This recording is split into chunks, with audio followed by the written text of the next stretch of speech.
Welcome to the Public Sector Marketing Show, a podcast for government and public sector marketing professionals who want to level up their digital marketing and social media knowledge, skills, and strategic thinking. And now, welcome your host, Joanne Sweeney.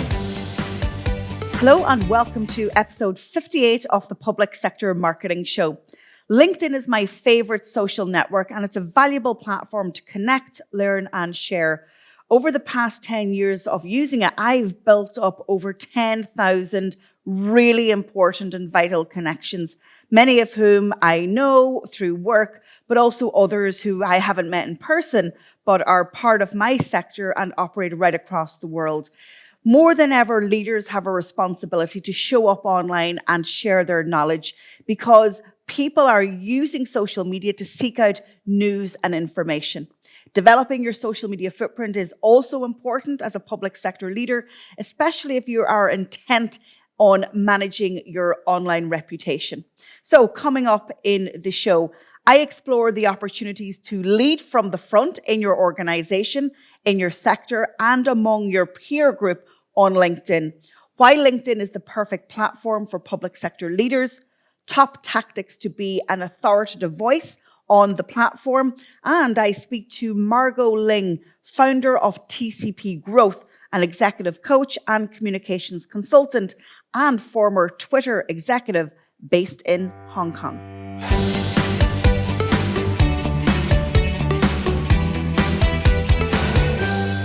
In today's column, I'm sharing why LinkedIn is the perfect platform for leaders. Let's start off with your employees. They are there. When I follow a government or a public sector agency on LinkedIn and I see how many employees are there, I right away see the opportunity for employee advocacy. Now, I will often say to leaders, why should you expect employees to advocate for you on their personal LinkedIn profiles if you are not leading from the front and showing up there? It's also a great way to communicate and send messages to your employee. And I recognize the CEO of Ireland's National Health Service, Paul Reid, doing this frequently during the pandemic, addressing his employees in video messages and published on LinkedIn.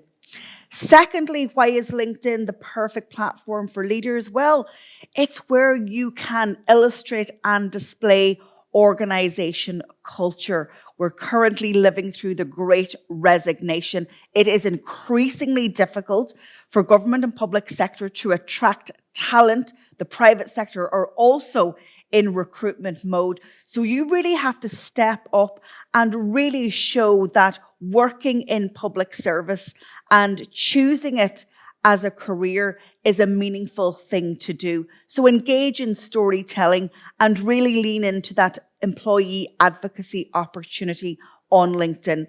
LinkedIn say that when an employee talks about their employer, the organization where they work, it increases visibility and engagement by over 600%. So using employee advocacy as a strategy is great for company culture.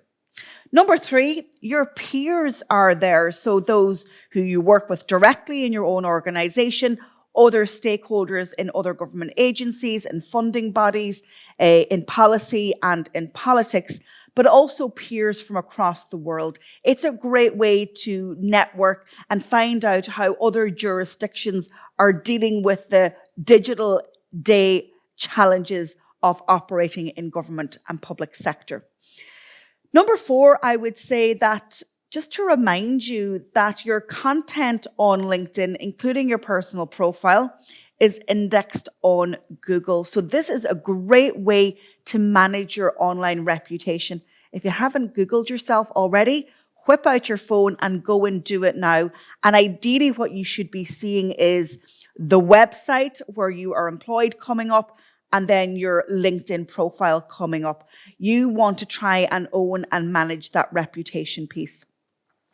Number 5, and Margot touches on this in our interview, which is coming up, corporate communications sits perfectly on LinkedIn. And so it's a comfortable and a safe place for senior leaders to go. And I would definitely find that it's a really positive place to hang out, and people very much value authoritative content. They very much welcome senior leaders giving opinion and also endorsing others' work. So make sure that you lean into that corporate comms opportunity on LinkedIn. The algorithm on LinkedIn is wonderful. We don't have the battles on LinkedIn that we may experience on other social networks. I find it really easy to be discovered and also to find other professionals that I want to connect with. If you think about how they use hashtags, you think about Boolean search, and you also think about it being ultimately the biggest people database in the world. It really is a wonderful social network. Number 7, I want to call out the opportunity for niche content. LinkedIn is built on the interests graph. So we are connecting with each other based on a shared interest. So if you are doing your outreach on LinkedIn and you are connecting, and as we know, we can connect with up to 100 people a week on LinkedIn, we are searching based on their job title, on the industry that they are working in, or indeed maybe the organization. So it's very easy to find. The other thing that I would say is that you can post on LinkedIn 3 times a week and you could have visibility for 7 days. So a post on LinkedIn has a lifespan of 3 full days. Finally, I really do think that it's easy to grow your influence there and growing it in an authentic way. Remember, everything I teach here and everything that I'm a proponent of comes from a place of authenticity, transparency, building up trust, and everything being in the public interest. So if you haven't reviewed your LinkedIn profile in a while, then maybe now is the time to do it. Level up your social media skills by taking our diploma in social media, plus gain an industry qualification. Use the code SOCIALMEDIA20 for a 20% discount. Visit publicsectormarketingpros.com. We're only 3 connections away from connecting to anyone in the world if they are on LinkedIn. Such is the power of the platform. The opportunity to outreach to peers and colleagues has never been easier, and that's exactly why we are there. But if you want to supercharge your LinkedIn profile and increase your authority and position yourself as a government or public sector leader in Ireland or beyond, then here are 4 tactics that I'm introducing to you today. The first one is articles. So articles are long form content. They're almost like blog posts. And we see some of the most followed people on LinkedIn, like Shan Horn, like Stephen Bartlett, using articles and writing weekly articles. And when you write an article, you are really intending to have a deeper conversation and espouse more of what you know rather than just posting and going. So it really demonstrates a strong intention to being there and being there for the right reasons. Following on from articles are newsletters. So your articles can create newsletters. This is a relatively new feature from LinkedIn.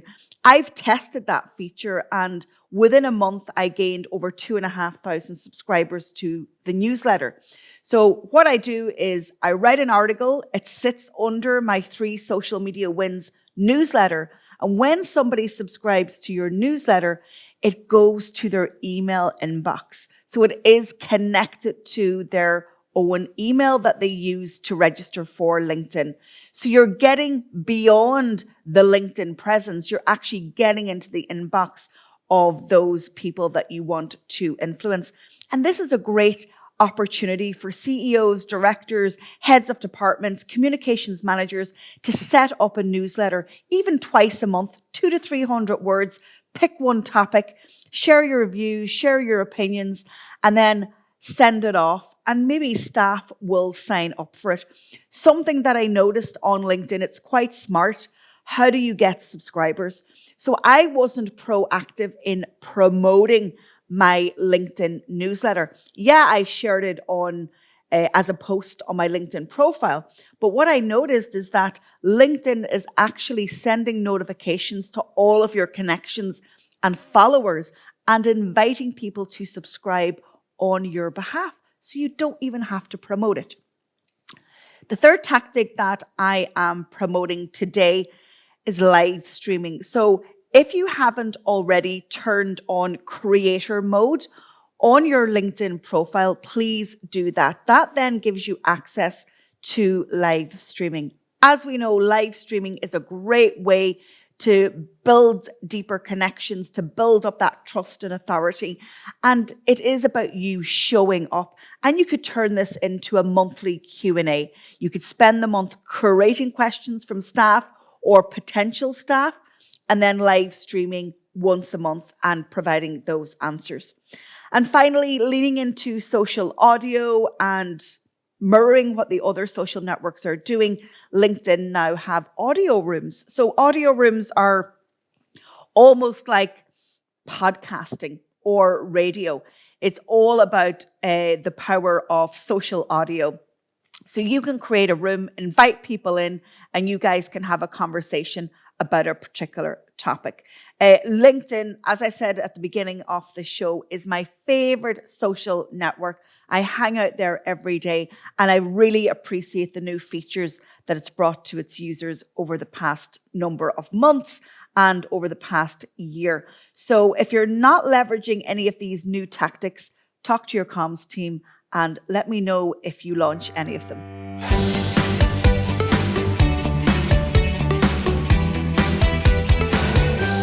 In today's episode, I want to introduce you to our brand new knowledge product, and it's called Social Media Done For You. Think of it as like social media in a box. All the tools, strategies, and policies that you would need to implement great social media within your government or public sector agency. We've just released it on our website, publicsectormarketingpros.com, and you have lifetime access. And this includes any updates that I make to the resources. So what can you expect? Well, you have a template social media strategy, you have a range of social media policies, you have a 365-day inspiration calendar for social media, you also have checklists when it comes to hashtags, social and live video, auditing of your social platforms, and you also have template graphic designs that we have created in Canva, and all of these come with tutorial videos. So if you want our Social Media Done For You product, go ahead, check it out on our website, and really the price is amazing. A one-stop shop digital marketing and social media resource. Join our membership academy for 12 months. Access a library of how-to videos, template strategies, and organizational policies. Monthly live coaching. Attend webinars with subject matter experts. Meet and network with public sector pros from across the world. Use the code MEMBERSHIP20 for a 20% discount. Visit publicsectormarketingpros.com. In today's episode, I'm joined by Margot Ling from Hong Kong. She is the founder of TCP Growth. She set up that company in 2016 to facilitate international business communications and multinational remote team collaborations through workshops and webinars. I actually met Margot on LinkedIn, and she outreached to me in the first instance. And since then, we've had a number of conversations. Margot's superpowers are coaching and media consulting to empower her clients to achieve greater success and to communicate effectively. She's a former executive on Twitter. She's a dynamic business development executive with a solid track record in clinching numerous well-known China inbound and outbound deals.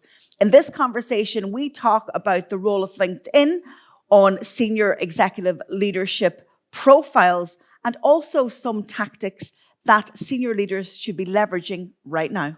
Margot, thank you so much for joining me on the show. You're very welcome. Thank you, Joanne, for inviting me to this show. I'm a fan of your show, so thank you so much. The pleasure is all mine. Well, listen, we met on LinkedIn, and it's only right that we talk about LinkedIn and the role of LinkedIn in terms of senior executives. But tell us about your extensive work with senior executives around the world. Okay, that's an interesting question. Actually, I've been working with senior executives in as a business consultant and also an executive coach for media and communications and cross-cultural training since 2016. And prior to that, I worked in Twitter, so I had to work, very often with the senior executives and also like public figures on social media and communication. So that's pretty much my experience with them. And as I'm an advocate for growth mindset, like CQ, have you heard of a CQ? It's like cultural intelligence and also media tech. I often use these tools to try to inspire them inside the senior executives on how to use the ever evolving and emerging digital technologies with communication tactics and the right mindset. So it's very interesting and it's a very rewarding role that I have. So what I would say is we have a lot in common in terms of our own ethos when it comes to visibility online. We see the value. We both are proponents of trust and transparency. And we also recognize that the voice of the public and the citizen is important in that digital conversation. But in your experience with the senior executives that you work with, both in private and in public sector, are they leaning more into their online visibility in a post-pandemic world? And I understand that right now in Hong Kong, you guys are still in public health restrictions. Yes, actually, the pandemic, although it's driving a lot of like negative things in the world, but actually is really facilitating the digital adoption, especially what we call is online presence and how to use online or social media to build your what we call is leadership credibility, and how to engage with people, especially the people that I engage with or I train are these senior executives in corporations, and also they are civil servants, and they really need to embrace that, because before that there were, I would say, quite a lot of resistance, especially those generations who are a little bit further away from Generation Z. And there's social media, direct communication. No. I need to hire my team. But I found that it's really facilitating and catalyzing the whole process. And people are, I got more questions on actually how to do that. We decided to do it. It's no longer saying that deciding to create a page, but asking more questions on the how. So I think that's a huge difference 3 years ago and now. And, as coaches and as teachers, we have to be practitioners. So we have to show up online and lead from the front if we are expecting our clients to follow suit. So how do you lead online, and what's your own LinkedIn strategy? LinkedIn, to a lot of the executives or even myself, it is like a breeding ground for thought leaders.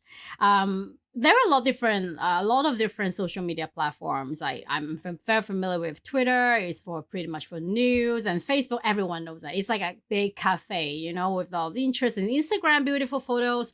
But LinkedIn, although maybe 10 years ago or when it started, it was people use it as a place to find jobs, or recruiters look for candidates. But now it's developed to be a platform for B2B a lot, and I always found that this is all the feedback that I got from the executives, that this is the safest place that they start with social media conversation, because they feel that it's more professional, it's more for the professional and work related, and the people that they follow are mostly the people give them inspiration or work tips and how to basically do better in their career. So that's why there's also demand and supply, and there'll be more people willing to be, using this tool to create their thought leadership or to share their insights. So, when talk about thought leadership, I always think that it's LinkedIn. So when you go to LinkedIn, think about that. This is the ultimate goal that you want to drive. But I think in short, besides all these very technical tips on, which tools and which functions. I'm sure that Joanne, knows much better than me, but I feel that there are three main things that people need to remember when you use it. Firstly, you need to really have the drive to use it, because I think everything, any tool, any social media thing, because it keeps changing. If you don't have the drive to use it, your innate motivation to use it, maybe you use it like a week or two and then, okay, not much responses, and then you just forget about it. So the most important thing is you need to have a drive, and you have to make sure that this is this is to bring values to the community. So you need to have the community mindset, saying that you are joining a community and you have the drive to contribute to the community. I think that's number one. And number two is that I think is that you need to have a strategy. It's like when now the executives start to ask why, they want to, but they need to know the strategy and how. But every few months there are new things, right? There's new function, there's a new way to have advertising. So you have to really have the growth mindset. I'm sure, like Joanne, you share this strongly with me, the growth mindset part. You have to keep trying and keep learning. And in digital, you might test something, you might post something, okay, this kind of content doesn't work, and maybe the other type of content works. So you need to try. And then the third one is the action. You want to do it, and then you know how to do it, but you don't do it, or you do it in a way that you are not clear. People see you all the time, but they don't know what you're talking about, and not regular, and people will easily forget you. So you have to plan your action and be very consistent in your message. And that's my strategy. And my strategy is also, one more point is, you have to lead by example. You have to show that you're doing. If you don't do it, and then you're trying to be a thought leader or advocate for LinkedIn for other executives, obviously other people will not follow, because it's like, you're not doing it. Why do I have to use it, right? And so LinkedIn has also developed itself as a market leader in terms of social selling. And I know this is the Public Sector Marketing Show, and our listeners are saying, Joanne, why are you asking this question?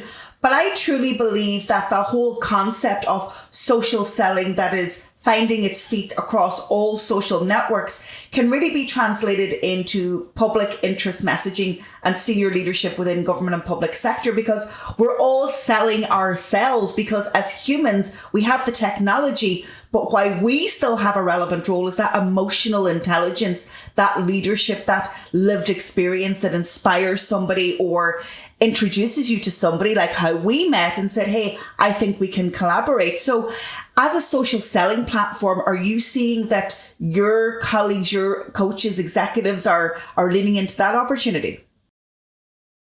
Absolutely. I think if I invite them to go to the other platforms, they might have some hesitation. But usually LinkedIn, they'll be more open to that, because LinkedIn is clearly a B2B platform and people make connections there. So and for example, like executives, even you're working in a corporation, within a corporation, you don't have to drive business by yourself. But then networking is a very important thing. You might want to have a conversation with another person in another company, but with a similar type of function. You want to get some insights, or what's the trend, then it's a good way to just go to LinkedIn and find people with common interest. And if you're a little bit shy, start with like private messaging and send them. It's like I messaged you the first time, right? So it's like sending messages and get to know the person, and it's a very safe place. And I think the take up is pretty good. Again, especially the pandemic is still here, and people can't go to these conferences and this breakfast meeting. So this is perfect. And so what other marketing platforms do you think go hand in hand and complement LinkedIn? Wow. Speaking of marketing platforms, if we talk about international, of course, if B2C, a lot of people, it's like Instagram, because it's so beautiful. You can, like even film something boring in a very beautiful way. So Instagram and a lot of direct sales opportunities there, and Facebook is doing that as well. But one point that I want to also bring it up here in this show, as I'm a cross-border practitioner, is that some countries, for example, in mainland China, they can't access to platforms like LinkedIn or Instagram, Facebook so easily, but they have their own digital ecosystem. So when you want to do sales or even sell your ideas, you might need to think about what that particular country's media regulations and which platform is the most popular one. Then you might need to think about what is the best strategy for using that platform to do the sales, because sales you need to have the ROI. So the research can definitely help you to save some time. And is WeChat the predominant social ecosystem then in mainland China? Good question. Now, WeChat is a big name. WeChat has a lot of different tools because it's under a big umbrella called Tencent. But there are a lot of emerging platforms. And I'm sure like internationally, there's a very well-known one called TikTok. And TikTok's a mother company ByteDance. And actually, there is a Chinese version of TikTok. It's called Douyin. Douyin is very big there. And so besides WeChat, Douyin is very big and video focus. And there's another one called Bilibili.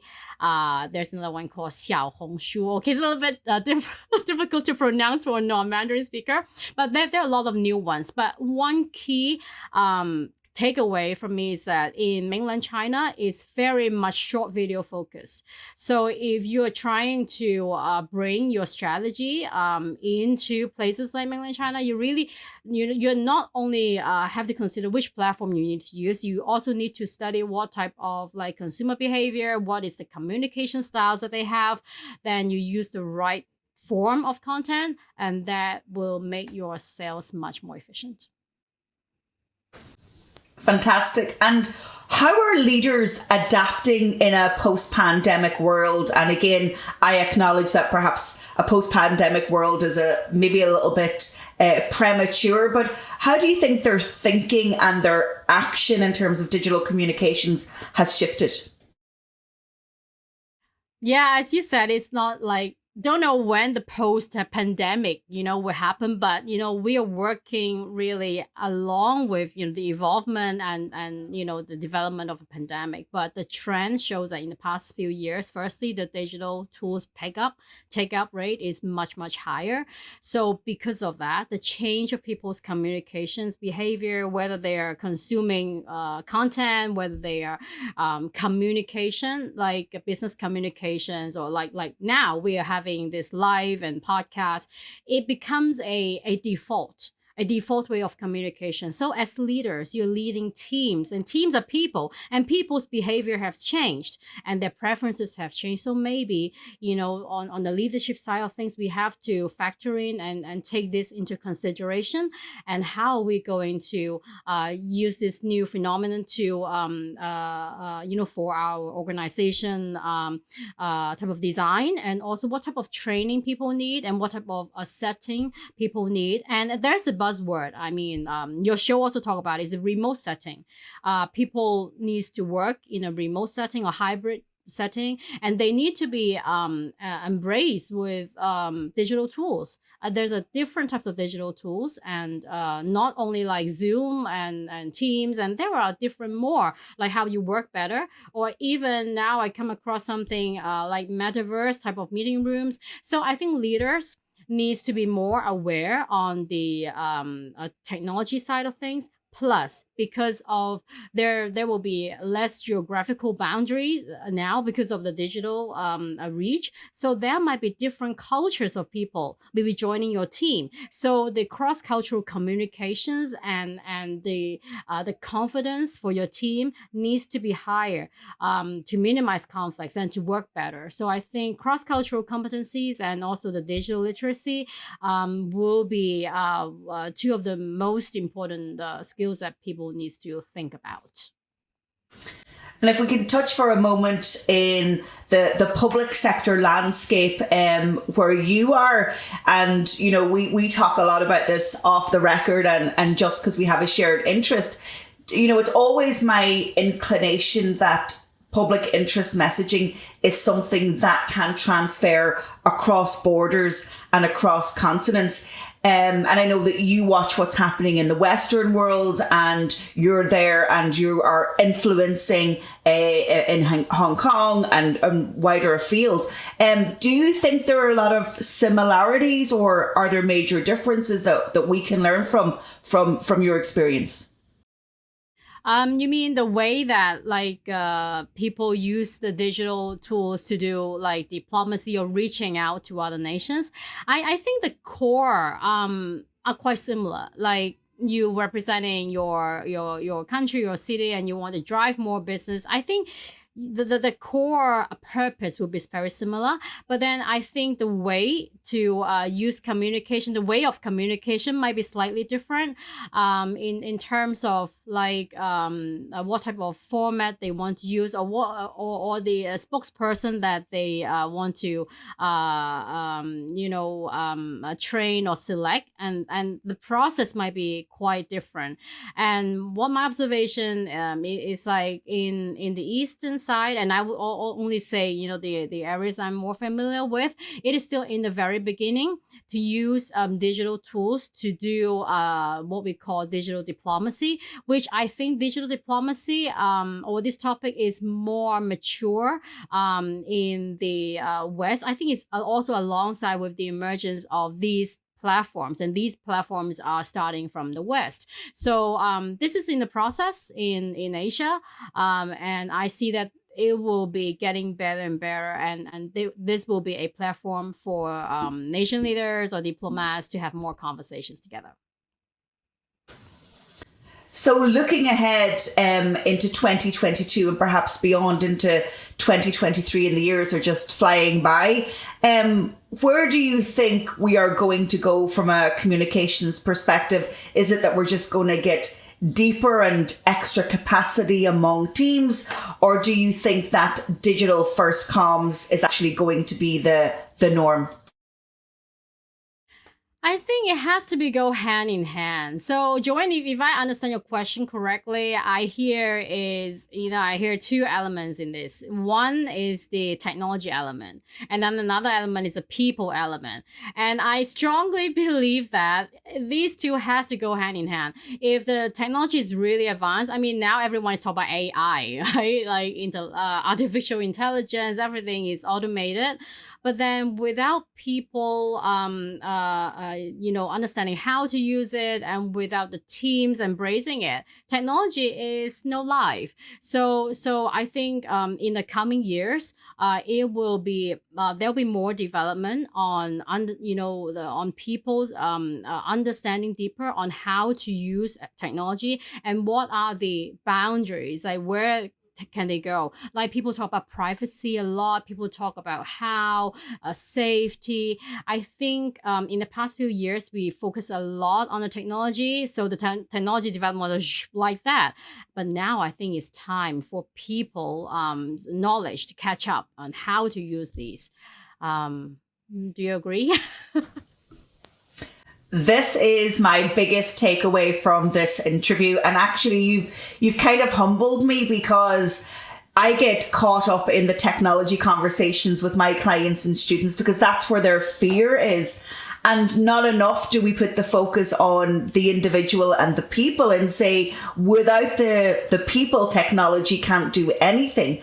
And so that coaching aspect that I know that you bring is super important. So that's been a wonderful takeaway, and I totally agree. But you've also reminded me to put the people more in front and not just focus on the technology, because, as you said, they go hand in hand. Okay, final question. What is your favorite type of project to work on in the digital age with executive coaches? What do you love working on? Wow, I am a divergent thinker. There are a lot of things that I like to work on, but I think my passion is very much on the cross-cultural diplomacy side. So if we can use technology, like obviously it is now the social media and the digital media can bring people together and drive more meaningful conversations and positive conversations. And I think if any projects related to that, with that mission, I am in. Margot, it's been an absolute pleasure to have you on the show. And again, thank you for reaching out to me on LinkedIn. And we've had numerous conversations since that initial DM. But where can people find you? Because they've definitely got to check out your work, because again, your work is global, it's cross-cultural, and very important work. And where are you directing people to go and find out more about you? Thank you so much, Joanne. And I'm so glad that we've met on LinkedIn. So maybe Joanne's fans, try to connect with people on LinkedIn. Maybe you will have another interview like that. Amazing. Well, Margot Ling, all the way from Hong Kong, thank you so much for joining me. And I'll talk to you soon, probably on LinkedIn. Level up your digital skills by taking our diploma in digital marketing, plus gain an industry qualification. Use the code DigitalMarketing20 for a 20% discount. Visit publicsectormarketingpros.com. In today's show, I'm sharing 2 free resources with you. The first is an upcoming webinar, and aptly it is on LinkedIn for Leaders. This is part of our free monthly CPD series. So go ahead and check out publicsectormarketingpros.com/webinars. Also a reminder that you still have time to sign up for our other free webinar, and it is Going Remote in Public Sector, What You Need to Know and How You Can Convince Your Employer or your organization that going remote has its benefits for them. As always, thank you so much for tuning in to the Public Sector Marketing Show. I show up for you every week. What you could do for me is share this episode or indeed this podcast with a public sector pro that you know. And if you haven't already, the reviews always help me with increased discoverability. So from me, for now, thanks for tuning in, and I'll see you on the next episode. Thank you for tuning into this episode of the Public Sector Marketing Show. This episode has ended, but your digital journey can continue. Head over to publicsectormarketingpros.com to access resources and links mentioned in today's show and to connect with Joanne and her team. Until the next time, be sure to subscribe, rate, and review on your favorite podcast platform.